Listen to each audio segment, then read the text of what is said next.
Hello दोस्तों, घटना चक्र सीरीज में आपका स्वागत है। हमने पिछले वीडियो में क्वेश्चन नंबर 40 तक कर लिया था। आगे अब हम उससे आगे करते हैं। तो हमारा क्वेश्चन है, फ्रांसीसी ईस्ट इंडिया कंपनी स्थापित हुई थी। ये क्वेश्चन इस तरह पूछना चाहता है कि जब फ्रांसीसी ईस्ट इंडिया कंपनी स्थापित हुई उस समय का जो शासन का उस समय फ्रांस में जो थे वो राजा कौन था। तो उस समय फ्रांस में राजा थे लुई 14वें। हमारा अगला क्वेश्चन है, निम्नलिखित में से किसे भारत में फ्रांसीसी कंपनी का संस्थापक माना जाता है। यानी वो कौन सा गवर्नर था जिसने फ्रांस को भारत में स्थापित कर दिया।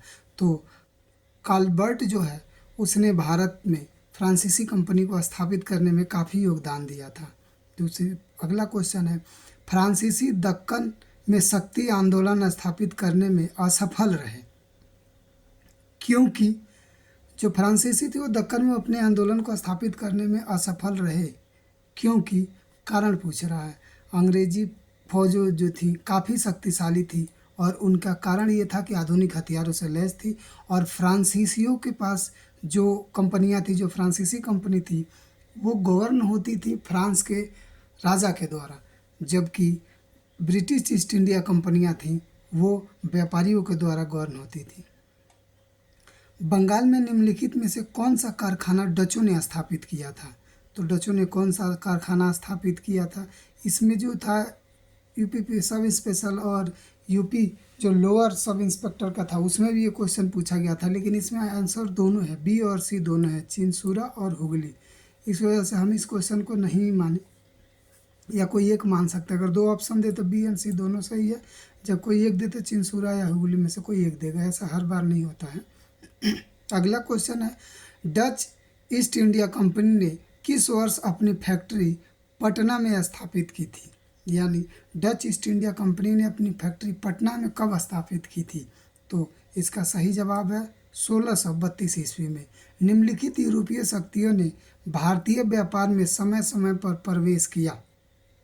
ये बेसिकली पूछना चाहता है कि जो यूरोपीय शक्तियाँ थी वो भारत में किस क्रम में आई। क्रम यानी उनका साल पूछना चाहता है, किस किस साल में आई।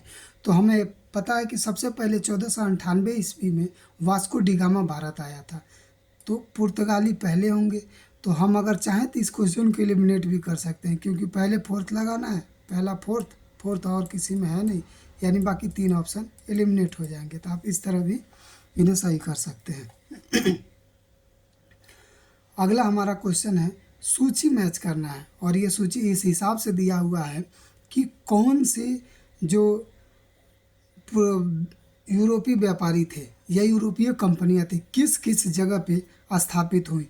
तो हम जानते हैं कि जो पांडिचेरी में था वो पांडिचेरी में फ्रेंचों ने अपना स्थापित करके रखा था और गोवा में पुर्तगाली गोवा में थे और ट्रावनकोर जो है, ट्रावनकोर में डेनिशों का डेरा था और बच्चे मद्रास, तो मद्रास डचों के लिए था।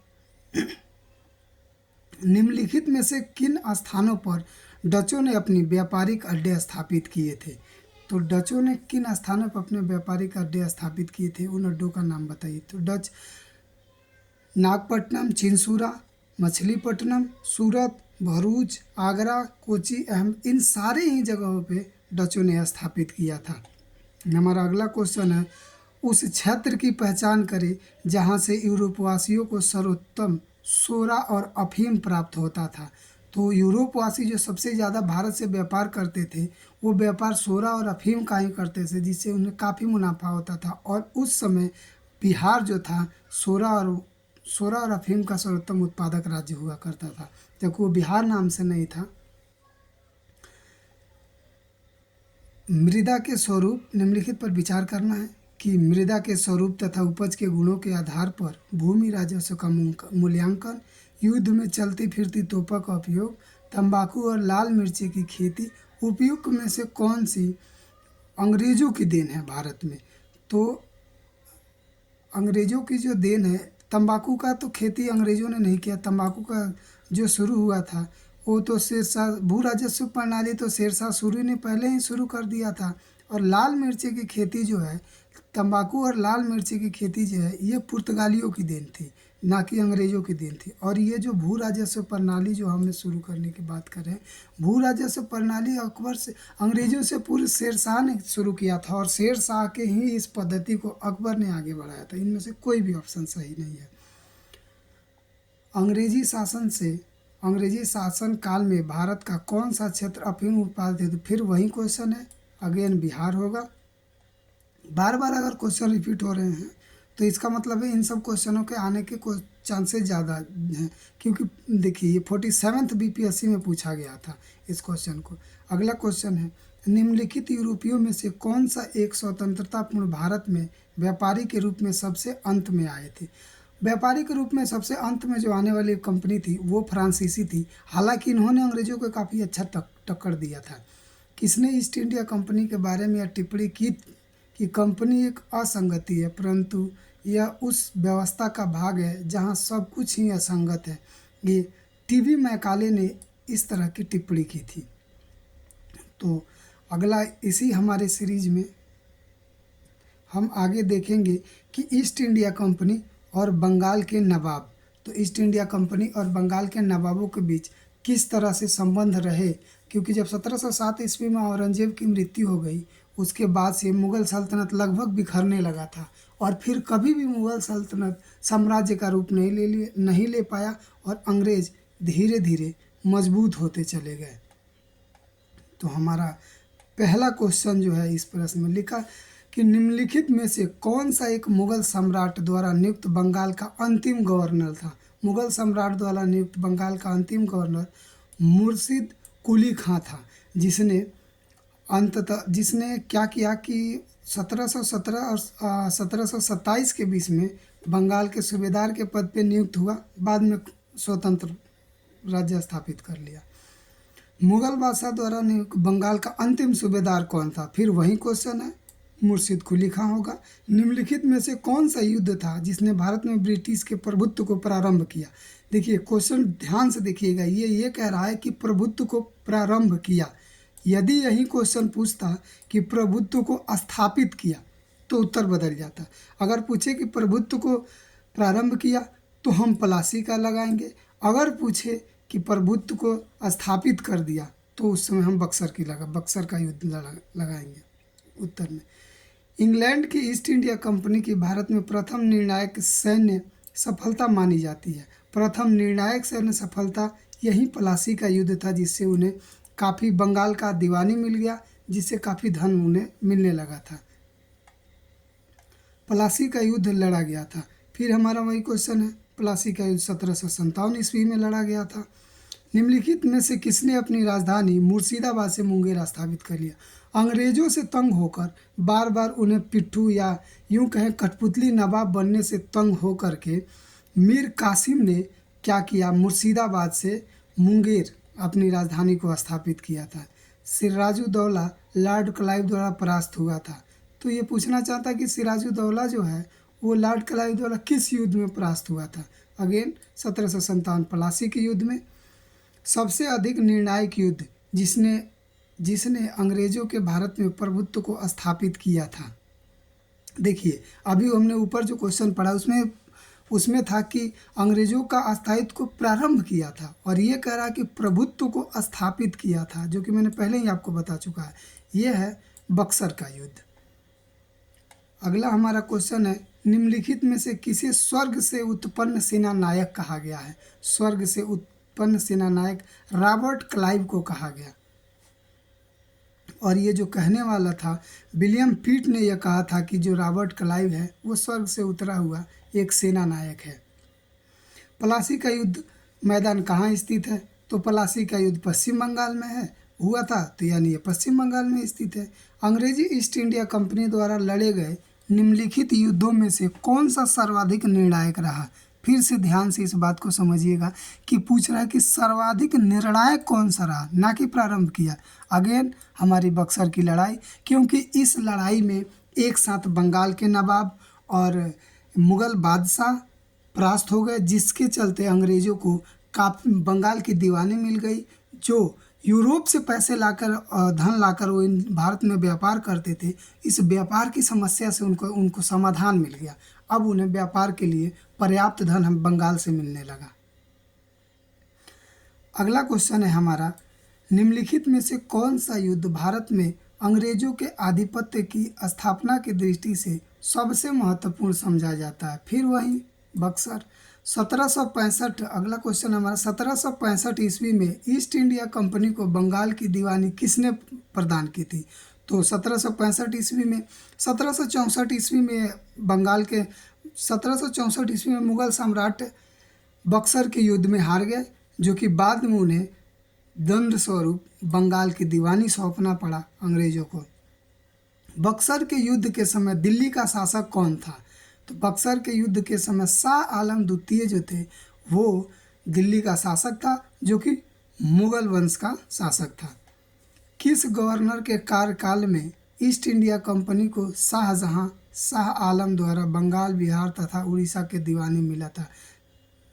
तो ये पूछना चाहता है गवर्नर का वो कार्यकाल कौन है जिसमें ये दीवानी मिला?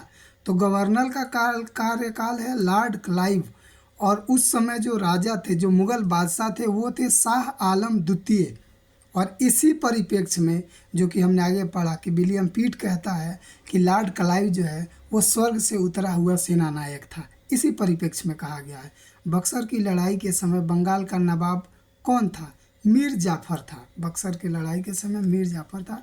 सम्राट शाह आलम द्वितीय ने ईस्ट इंडिया कंपनी को बंगाल, बिहार तथा उड़ीसा की दीवानी प्रदान की। 12 अगस्त 1765 ईस्वी को बक्सर की लड़ाई हारने के बाद उन्होंने ये जो सौंपा था। निम्नलिखित में से जिस एक शासक ने ईस्ट इंडिया कंपनी को दीवानी प्रदान की थी वह था फिर वही शाह आलम द्वितीय। इस क्वेश्चनों को देख के आप बार बार उबिएगा मत, बल्कि प्रैक्टिस कीजिएगा। इलाहाबाद की संधि के बाद रॉबर्ट क्लाइव ने मुर्शिदाबाद का उप दीवान किसे बनाया था? मोहम्मद रजा खान को उसने उप दीवान बनाया था। 1765 में दीवानी प्राप्त किए जाने के बाद ब्रिटिश सबसे पहले निम्नलिखित में से किस पर्वतीय जनजाति के संपर्क में आए थे? जो उन्होंने दीवानी प्राप्त करने के बाद जो जनजाति से संपर्क में आए वो खासी जनजाति के संपर्क में आए, क्योंकि ये मछली पकड़ने और खाने के लिए अपनी जीविका चलाने के लिए मछली पकड़ते थे, जो कि बंगाल के आसपास में ही रहते थे। अवध सल्तनत के हिंदू नायब वजीर के संदर्भ में निम्नलिखित कथनों में से कौन सा कथन सही है? अवध सल्तनत, ध्यान दीजिएगा। तो हम इसका देखते हैं। राजा टिकैत राय नवाब आसिफउद्दौला के अर्थ में मंत्री थे। अवध के नवाबों के राज्य में सामान्यतः कतिपय हिंदू जातियों के लोगों को उच्च स्थान प्राप्त था। तो इसमें दोनों ऑप्शन में से कौन कौन सही है? ये दोनों ऑप्शन सही है। अगला क्वेश्चन है, 18वें शतक में भारत में लड़े गए युद्धों का निम्नलिखित में से सही कालानुक्रम लिखिए। 18वां शतक कह रहा है, तो उस समय जो लड़े गए यानी 1700 से लेकर 1799 के बीच में जो युद्ध लड़े गए उसका सही क्रम देना है। जिसमें हमने देखा 1764 में बक्सर का युद्ध भी हमने देखा है, वांडीवास देखा, पलासी का युद्ध देखा, 1757 में अंबर का युद्ध था। अगला क्वेश्चन है हमारा, उस फ्रांसीसी सेनापति का नाम बताइए जो 1760 के वांडीवास युद्ध में पराजित हुआ। तो वांडीवास में 1760 में वांडीवास का युद्ध हुआ और उसमें काउंट डिलाली परास्त हुआ, फ्रांसीसी सैनिक था, अंग्रेजों से परास्त हुआ था।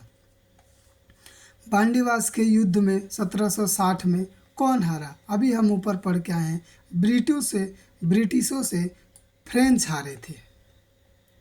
अगला हमारा क्वेश्चन है, 1760 का प्रसिद्ध वांडीवास का युद्ध अंग्रेजों द्वारा किसके खिलाफ लड़ा गया था? फिर वही क्वेश्चन है, 1760 में जो वांडीवास का युद्ध हुआ अंग्रेजों और फ्रांसीसियों के बीच में हुआ था, जिसमें अंग्रेज विजयी हुए और फ्रांसीसी हार गए, जिसमें फ्रांसीसियों का गवर्नर काउंट डिलाली था। 27वां क्वेश्चन, निम्नलिखित में से कौन सा युग्म सही सुमेलित है? बक्सर का युद्ध मीर जाफर विरुद्ध क्लाइव, नहीं, मीर जाफर नहीं था उस समय। वांडीवास का युद्ध फ्रांसीसी विरुद्ध ईस्ट इंडिया कंपनी, ये सही है। 1760 वांडीवास का युद्ध लड़ा गया था और 1700 60 में ही लड़ा गया था, यानी ऑप्शन बी। निम्नलिखित में से किसने भारत में अंग्रेजों को सर्वाधिक विरोध किया? मराठा, मुगल, राजपूत और सिख। सबसे ज़्यादा मराठों ने अंग्रेजों का सबसे ज़्यादा विरोध किया था। इस तरह आज के लिए इतना ही काफ़ी है। अगले सीरीज में मिलते हैं।